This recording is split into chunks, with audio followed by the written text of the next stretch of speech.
O jogador rubro-negro Filipe Luís viveu momentos marcantes contra o Fluminense. Agora chegou a hora dele ir bem no primeiro clássico como treinador do Mengão, que nesta segunda-feira entrou na reta final de preparação para o Fla-Flu do dia 17. Se liga só.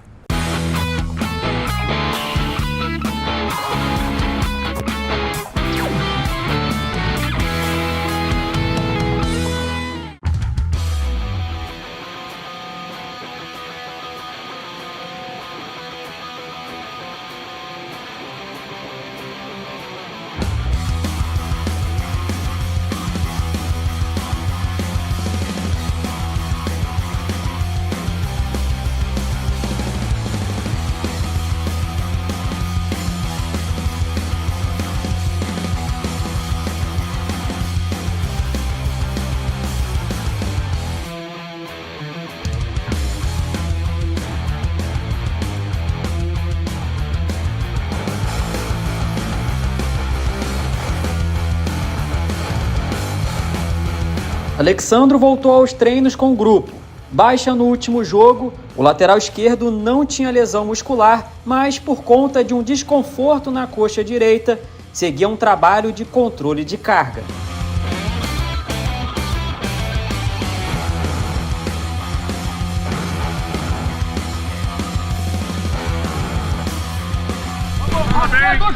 Aqui é dois, vamos! Acelera o carro! Isso aí, ó! Boa, Joca! Vamos aí! Vamos! Vamos!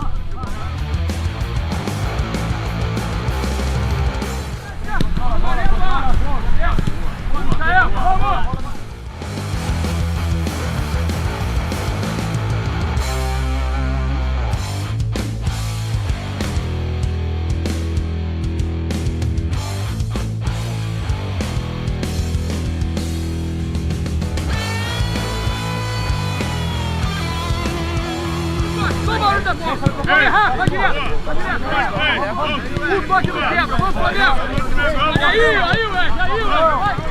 Vamos, Léo, boa! Duas festas, duas rodadas, duas! Esquerda e direto, duas rodadas, vamos! Direita e esquerda, vamos! Acelera aqui!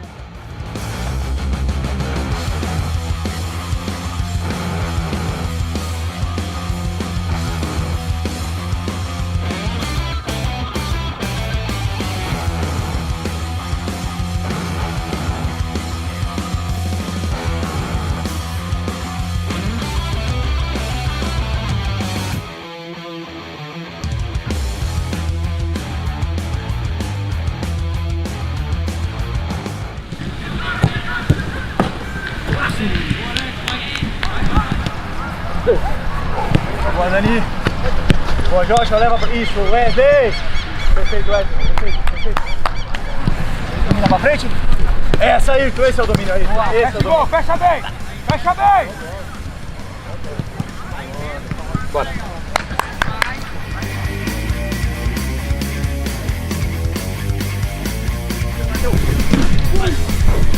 Boa, Matheus!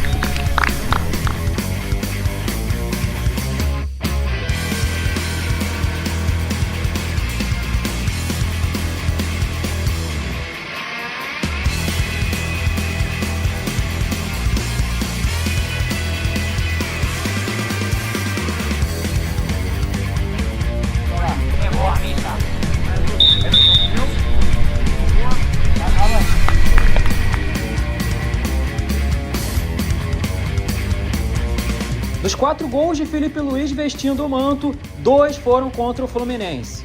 Um pelo Carioca e outro pelo Brasileirão, ambos marcados em 2020. Além disso, ele deu 2 assistências, conquistou 2 finais de Carioca e mais venceu do que perdeu ao longo de 18 confrontos. É o momento de sair vitorioso no primeiro clássico como técnico do seu clube do coração, professor.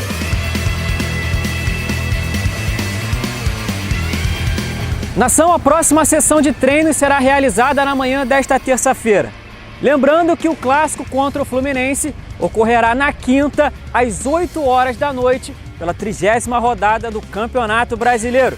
Fica ligado aí. Flá TV é mais Flamengo pra você.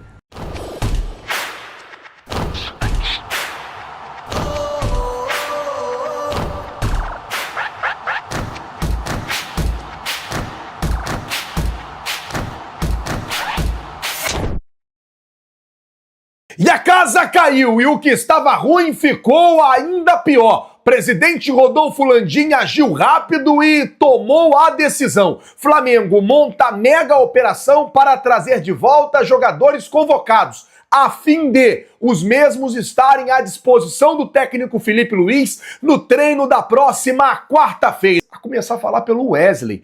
A informação que saiu hoje é que o Wesley é o líder de desarmes no Campeonato Brasileiro. Ele soma 49 desarmes e 30 interceptações. Jogador que tem sido aí um dos destaques defensivos até aqui, né, nesse Campeonato Brasileiro. Jogador que vem ajudando muito o Flamengo e depois que rolou aquela situação lá dele vai pro Atalanta, não vai pro Atalanta e tal, ele deu uma crescida e deu uma evoluída. A gente até trouxe uma notícia aqui sobre o Wesley um dia desse, que ele estaria fazendo um trabalho por fora do Flamengo, com analista de desempenho, para poder melhorar ali o seu desempenho, também fazendo alguns outros trabalhos físicos por fora, visando aí melhorar ainda mais a sua performance, e aí o número não mente, né? Ele tá se dando muito bem aí, sendo um dos líderes dos desarmes no Campeonato Brasileiro. Bom, mudando de assunto aqui, falar sobre a mega operação que a diretoria do Flamengo montou para trazer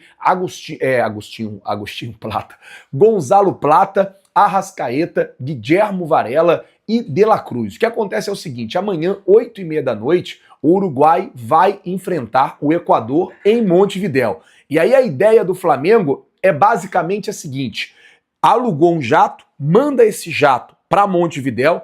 Em Montevidéu, o Flamengo vai trazer Arrascaeta, De La Cruz e Guilhermo Varela, que estão na seleção uruguaia, e o Gonzalo Plata, que está na seleção equatoriana. Sendo assim, esses 4 jogadores vão estar à disposição do técnico Felipe Luiz no treino da próxima quarta-feira. Além desses 4, os 2 jogadores que estão na seleção brasileira, o Gerson e também o Fabrício Bruno, vai dar tempo de voltar, porque o Brasil joga amanhã lá em Brasília, tal, pega o primeiro voo de manhã cedinho, treina na quarta tarde, então dá tempo também dos jogadores que estão com a seleção brasileira voltarem para estar à disposição do Felipe Luiz na tarde de quarta-feira, quando vai ser o treino. O Flamengo montou essa operação para que os jogadores pudessem ter pelo menos um treino antes do clássico contra o Fluminense com o Felipe Luiz. Na verdade, os jogadores que estão na seleção brasileira têm um avião fretado da seleção lá, então eles voltam nesse voo,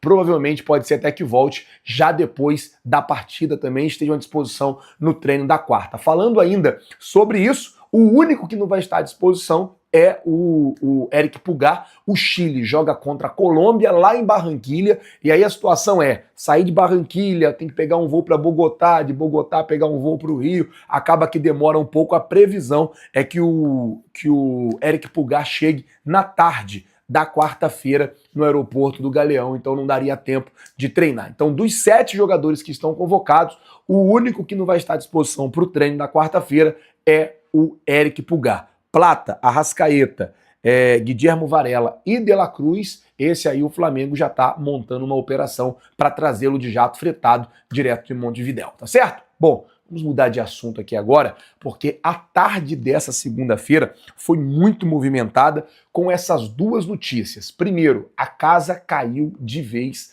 para o Corinthians. A informação é que a Justiça determinou na tarde desta segunda-feira, dia 14 de outubro, que o Corinthians tem 3 dias apenas para poder pagar 3.300.000 reais a André Curi. É o empresário do Yuri Alberto, valor referente a uma comissão pela contratação do atacante em 2022. Caso o Clube Paulista não quite a dívida dentro do prazo indicado, a diretoria alvinegra terá que indicar bens possíveis de penhora em 15 dias. Ou seja, a situação do Corinthians, que estava ruim, ficou ainda pior. E o presidente Rodolfo Landim fez o que todo mundo queria que ele fizesse. O Neneca não sai pela garantia apresentada pelo Corinthians. Se o Corinthians quiser comprar, tem que pagar à vista.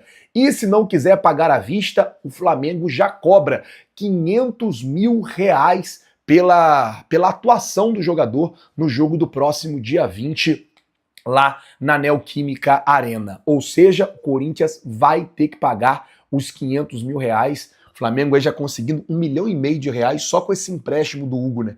Porque jogou o jogo do Campeonato Brasileiro, jogou o primeiro jogo da Copa do Brasil e agora vai jogar o segundo jogo da Copa do Brasil. Se realmente ele entrar em campo, o Corinthians vai ter que pagar 500 mil reais ao Flamengo. A situação do Corinthians hoje é muito complicada. Tem uma questão que a CBF teria enviado um ofício para que o Corinthians não exibisse mais na sua camisa nos jogos do Campeonato Brasileiro o seu patrocinador master por conta de regulamentação, uma confusão danada que tá dando com o Corinthians, e a situação do Alvinegro Paulista vai de mal a pior e agora aí tendo que talvez penhorar alguns bens num período de 15 dias. Vamos ver o que vai acontecer, né? Se eles vão ter dinheiro realmente. É que o presidente do Corinthians, o problema do Corinthians é que o presidente do Corinthians fala muito. Ele deu uma entrevista e falou que o Corinthians já tinha o dinheiro para pagar o Hugo Souza, que o dinheiro já estava separado e tal, que ia fazer, que ia acontecer. Chegou na hora, venceu o dia, cadê o dinheiro? Não teve o dinheiro. Ontem, o presidente do Cuiabá esculachou o Corinthians. E assim, a situação deles vão indo de mal a pior. Tem que aprender a entender qual é a sua situação e não ficar blefando também para o mercado, como o Corinthians vem fazendo aí já há muito tempo. Bom, mudando de assunto, deixa eu falar agora sobre o treino de hoje, porque o Flamengo se reapresentou hoje, visando já o jogo contra o Fluminense. Partida essa que para o Flamengo é importante no Campeonato Brasileiro. Lembrando que o Flamengo enfrenta o Fluminense na quinta-feira, e aí o Botafogo joga no Flamengo joga na quinta, o Botafogo joga também na sexta-feira. Essa semana tem jogo todo dia, né? Porque o Botafogo vai enfrentar o Criciúma no Maracanã na sexta-feira. Seria final de semana, mas vai ter aquele show lá do cantor lá no Engenhão, e acabou que vai jogar na sexta-feira. Então, nesse momento, Campeonato Brasileiro, Botafogo é o líder, 60 pontos, segundo está o Palmeiras com 57, terceiro Fortaleza com 55, quarto Flamengo com 51. Nessa rodada, o Flamengo enfrenta o Fluminense, o Botafogo vai enfrentar o Criciúma, como eu falei, e o Palmeiras vai enfrentar o Juventude lá no Alfredo Jaconi, enquanto o Fortaleza enfrenta o Atlético Mineiro amanhã, quarta-feira, 9h45 lá no Castelão. Esses aí são os jogos dos times do G4 e essa é a posição do G4. O Flamengo com 51 pontos é o quarto colocado, tem 4 pontos aí abaixo do terceiro, que é o Fortaleza, que tem 55 pontos. Torcer pro Galo ganhar do Fortaleza é brabo, né? Torcer pro Galo é difícil, é embaçado. Bom, torcer pro Fortaleza não pontuar contra o Galo e que o Flamengo consiga aí ficar mais próximo da terceira colocação do Campeonato Brasileiro. Bom,